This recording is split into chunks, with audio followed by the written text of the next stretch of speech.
Blessed day, guys. And as you all know, it ain't Wednesday, but it's work.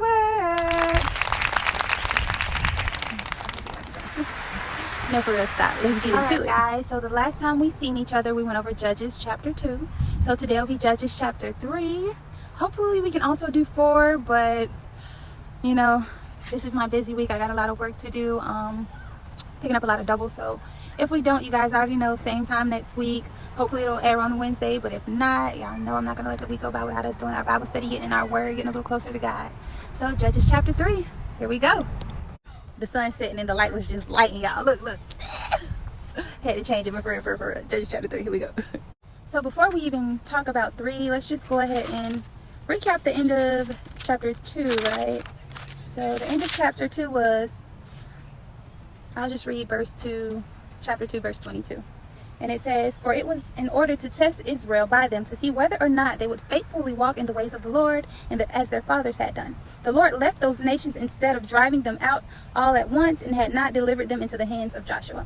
And so basically chapter 2 ended with, you guys already know they weren't doing what they were supposed to be doing. They were moaning and groaning. And so God was like, you know what? I'm washing my hands with it. I'm taking my hands off of y'all. Y'all go ahead and do y'all. I'm not helping y'all drive out anybody else. And remember, they could do these things without God. They were slaves. They were going up against people. Gibeon was full of like real troops. I mean, 300 troops. Y'all haven't seen the movie 300? I mean, they were so good that when the kings found out that Joshua and Gibeon had got clicked tight, they was like, oh, we got to put a stop to this. Ninja. We got to do something about this. You know what I'm saying? Like, because Gibeon was like really that dude. You know what I'm saying? When I say Gibeon, I mean like the whole nation of Gibeon. Y'all got to keep up. Now, we've been doing this too long for me to have to explain this, okay? And if I do, hit me up in our inbox. We can do a little one-on-one. You know what I'm saying? But anyways, it ended with him like, I'm taking my hands off of y'all. I ain't doing this no more. Judges chapter 3. Here we go. "These are the nations that the Lord left when he told Israel he wouldn't deliver the land he promised Joshua because of their unsaved behavior. None of the new generations knew of war. They were spoiled brats living off grandma's Paris." Oh my bad. No, God didn't say that. That was me. Sorry. Chapter 3, verse 5. "The Israelites settled among the Canaanites, the Hittites, the Amorites, the Perizzites, the Hivites, and the Jebusites." All the people that they were supposed to drive out. All the people that were serving Baal and all these other gods and these deities. They had to settle with them because God was like, no more. Baby, you ain't gonna use me no more. So they took their daughters to wife and gave their own daughters to the sons, and they worshiped their gods. What God said? What God said? Do not breed with them. God had already told you what he was doing. Listen, when it came to Joshua, when it came to Esau and Jacob and all that, go back to my homeland. You hear a lot about in the Bible where God be like, you know, don't have kids with them. I'm sorry, y'all, these names is bad. Don't have kids with them. You know, go back to your hometown. You know, because a lot of them left home. They traveled. You know, they did what they had to do. God was like, no, but go get away from your nation. Oh, God sent me a man in my nation. Anyways, it says the Israelites were offensive to the Lord and worshiped Baal and Asherah. Baalim. Y'all don't put the names down because I'm terrible with names. But anyways, yeah, so they worship them. And that's the thing, like, instead of recognizing, okay, I fumbled the bag, let me go back and do what I need to do to get back in God's good graces, it was like, F that bag, another bag will come. Baby, the bag never came. The bag never came. Yeah, so of course I looked up Baalim and Asherah, anyways, to see what deities these were, like, who these fools is. And they were local deities, meaning I think they really only served them in their region. Male and female deities that usually operate together. My bad, y'all. My kid's friend keep freaking calling off Discord. So it went out on us. So let me just go back real quick to fill that in. I was telling you guys about some of the gods they were worshiping, and of course I looked them gods up because I was trying to see, who are you? Like, who do you think you are? Let me see. And a lot of them were like native deities, like things that they're worshiping in their region. And you know, I looked up like Baalim and Asherah. Y'all know, I don't know their names. I don't need to know their names unless I'm exercising them out anyway. And God didn't give me that portion yet. You know what I'm saying? We ain't got that yet. He's still preparing me for the holy battle. But basically, yeah, it was just telling you. And like, they were men and women deities, so they usually came hand in hand. You know what I'm saying? Which is crazy because you battling a lot off rip, right? And so I know it was Baalim or Baal. You know, it's all different. Like, this says Baal, but now I got the L-I-M it. I ain't got to do all that. Y'all do your own research. But anyways, like, I know it said that he was a god of Like people sacrificed. He was a fertility god. I'm looking for it. Here it is. Just the video blinked out. But yeah, it said they were local deities, male, female deities that usually operate together. Bel is considered a fertility deity because, of course, I looked these deities up because I don't know who got a problem with my God. So yeah, and I looked them up, and Asheroth really puts me in the mind of Athena. And understand a lot of these deities are very much the same, just different places called them different things. And she put me in the mindset of that because she was a goddess of love, war, like sexual love and war, goddess of love and fertility. So that sounds a lot like Athena to me, baby. But yeah. And so it goes on to tell you the 5 principalities of the Philistines and the Canaanites. So I tell you about the principalities they dealt with in their region, and of course I'm gonna drop those names at the bottom. And like I said before, you know what I'm saying, don't get caught up if you go to look for these things. Make sure you're talking to God about it before you start to look up these deities. I'm gonna put the ones in there that the Philistines worship, you know, because of course your girl did her research, and I'm gonna just let you guys know that. And as y'all can see right here, I just like wrote down some of the deities and gods that they worshiped according to who it was, like what the Philistines worshipped and the Canaanites and all of that. And of course I'll put the names down if you guys want to do your own research. Make sure y'all praying before y'all go deep dive this stuff, you know what I'm saying, because it's easy to go down the rabbit hole. And Alice got lost in Wonderland, baby. Don't get lost in Wonderland. Okay, y'all, this is when we start going back and forth into bondage. So it says, you know, God was pissed off, basically. That ain't the word you use. I think he was incensed. But he was pissed off. Like, okay. So he surrendered us to King Cushan. I'll put the name down. For 8 years. So for 8 years, we were no longer on top. We became subjects for the Philistines and the Canaanites. And yeah, we became their slaves. But God brought up a young, what it is, Kenizzite? Kinsman of Caleb. So basically, he brings up Caleb, right? God says, I'm going to bring somebody who's going to be righteous like a chief, and I'm going to remove y'all from this area. It's been about 8 years. They keep crying. I think they learned their lesson. Yeah, my father is hopeful. He wants to love you. I think they learned their lesson. They miss me now. You know, it's been decades after decades. It ain't even their fault, you know. It ain't their fault. They ain't know me. Their mama took them and ran. You know what I'm saying? The ancestors wouldn't tell them about me. You know what I'm saying? And now maybe they're ready to come home. You know? So Caleb prevailed over King Cushan. His name's longer than that. I'll put it in there. And the land had peace for 40 years, y'all. 40 years. You can't tell me God ain't good. Because what did you do to deserve that, baby? What did you do to deserve peace for 40 years? Y'all was just serving other gods. Y'all crying because it's not working out in y'all favor. Because these people don't like you. People gonna smile and laugh in your face all the time that don't like you. Because they want to hear about the things that you're going through. Sometimes, you ever see somebody that be happy you be going through something bad, and when you get in a good position, they can't even hide the disdain on their face. Like, why wouldn't me? You know what I'm saying? Like, y'all ain't deserve that.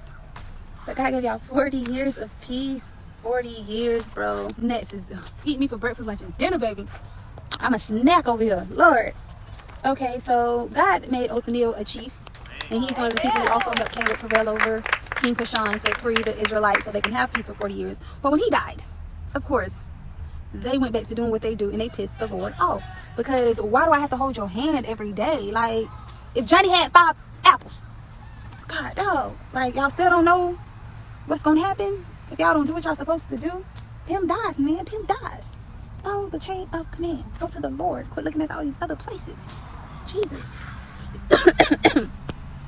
Because they offended the Lord, he let King Eglon of Moab prevail over Israel. Eglon brought the Amorites and the Amalekites together under his command and defeated Israel and occupied the city of palms. The Israelites were subjects of King Eglon of Moab for 18 years. I thought I was gonna catch you. I put a little note down here. It says that's 26 years in bondage for disobeying the Lord. 18 under Eglon, 8 under Cushan. I done gave 26 years of your life away right there. That's a lifetime for some people. And some people don't live to be 27. Like, but they ain't got a lifetime to give away. You can't have my best years. Not in bondage. Okay, y'all, we still got a whole lot to cover. So, we'll probably just do chapter 3 today and follow up with chapter 4 next week.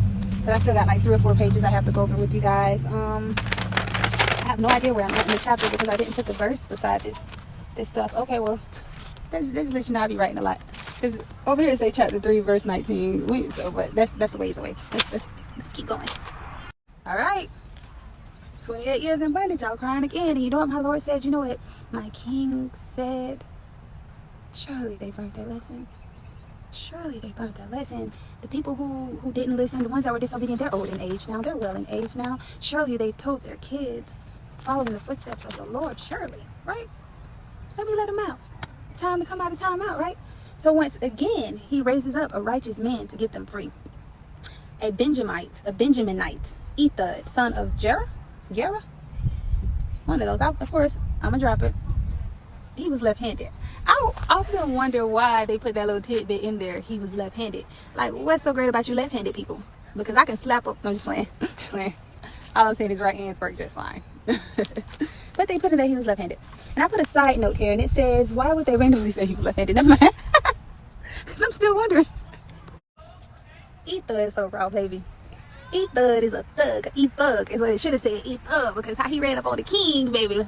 Let's get into it. All right, so Ehud made a 2-edged dagger, a gomed in length, which he girded on his right side under his cloak. He presented the tribute to King Eglon of Moab. Eglon was a very stout man. So he comes to the king, you know what I'm saying? He got his dagger hid in his cloak. And he tell the king, what to do, baby? You've been doing big things, you know what I'm saying, on behalf of me and the Israelites. We just want to let you know, we see you, dog. We see you. Come on, let's chop it up over here. Let's go ahead and chop it up in the back. 2 men. Have a drink.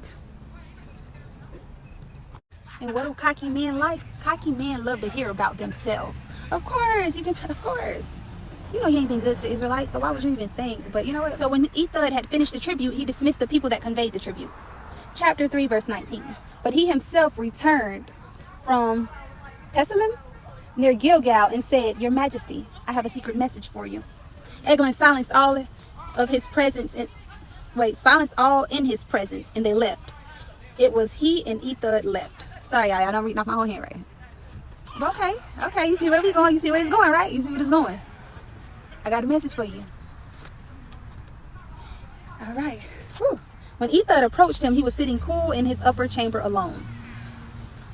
Ehud said he has a message from the Lord. I'm sorry, y'all. I'm sorry. It get hard. Just bear with me.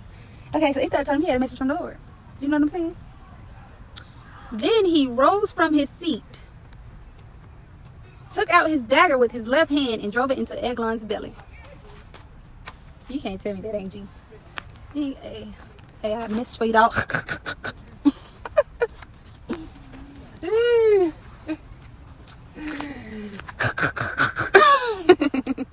I am not a violent person, I promise. All right, y'all. I had to move into the house because, baby, the gnats were killing me.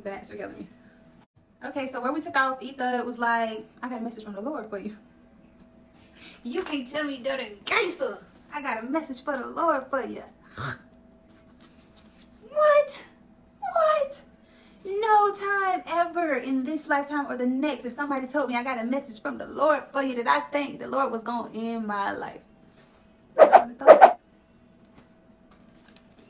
And y'all got to understand, Eglon was real stout, fat, big, fat, funky little something. He's sitting up there like just look like a gumball, just sitting up there. He in there in the cool room because he hot, probably got his legs open.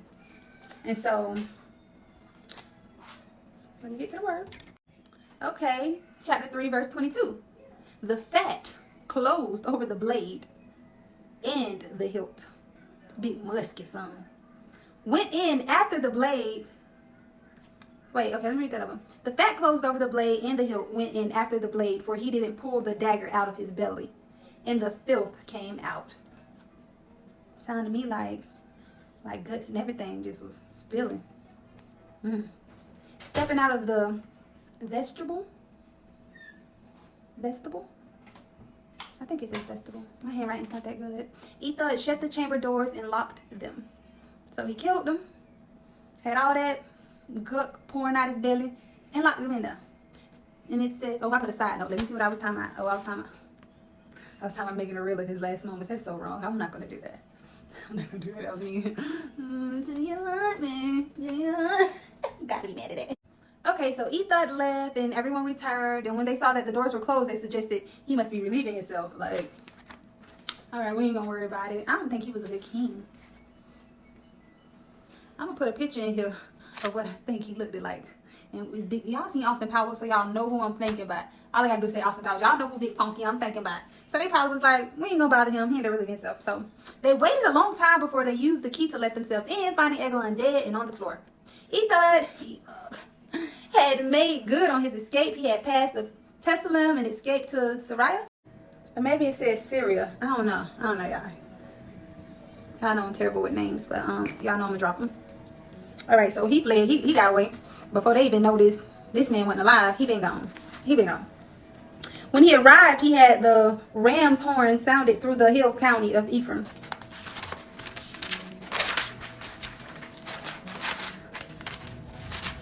He like sound the horn. Coming in heavy on that donkey. Happy. I killed him. He probably was more gangster like. Alright, so it says, and the Israelites descended with him from the hill country. Ephod told them to follow him closely, for the Lord has delivered your enemies, the Moabites, into your hands. So he done killed the Moabite king. He said, come with me, y'all. We're finna make good on this promise. You know, the Lord has brought us out yet again. They followed him and seized the funds of the Jordan. No, I don't say funds. Dang, my handwriting sucks. Okay, so from what I see, basically, they had the Jordan surrounded, and Israel wouldn't let nobody cross. So the Moabites, they couldn't let them cross. Okay, so, that's basically what I'm taking from this, y'all. My handwriting got a little, looked like it got a little tired right there. So during this occasion, they slew about 10,000 Moabites. So the Moabites come to the Jordan thinking they're going to do something. They slay them right there. They were all robust, brave men, yet not one of them escaped. Remember I was saying that earlier, like, y'all, but it's nothing you can't accomplish with God on your side. You got to quit saying you can't do it. You ain't strong enough. You ain't brave enough. You don't have the experience. You know, you don't have the degree behind you, baby, because God don't care about none of that. God don't care about none of that. When the position is yours, the position is yours. You hear me? The position is yours. After that, Moab submitted to Israel, and the land was tranquil for 80 years. 80 years, y'all. 80 years. 80 years of peace. That just tells me, you know, God is a forgiving God, because he, you know, he's a God of wrath too, but he's a God, a forgiving God, and a God of promise, because they had more years of peace than they did in bondage, and they deserve the opposite, really. All right, y'all, we are coming up on the end. This is chapter 3, verse 31. After Ephod came Shamgar, son of Anath, the Bethanathite, who slew 600 Philistines with an ox goad. He too was a champion of Israel. God ain't bringing nothing but champions, right? So we got somebody else that then came. I don't know, guys. I guess we can read a little bit. Oh no, we're gonna wait because this is about Deborah. We'll wait till next week. We'll wait till next week before we go talking about Deborah with her gangster stuff. You know what I'm saying? You know what I'm saying? Get you a good woman by your side. Get you a woman who ain't scared to get a peck and ram it through her head. You know what I'm saying? Stay tuned for Deborah, baby. Blessed night, y'all.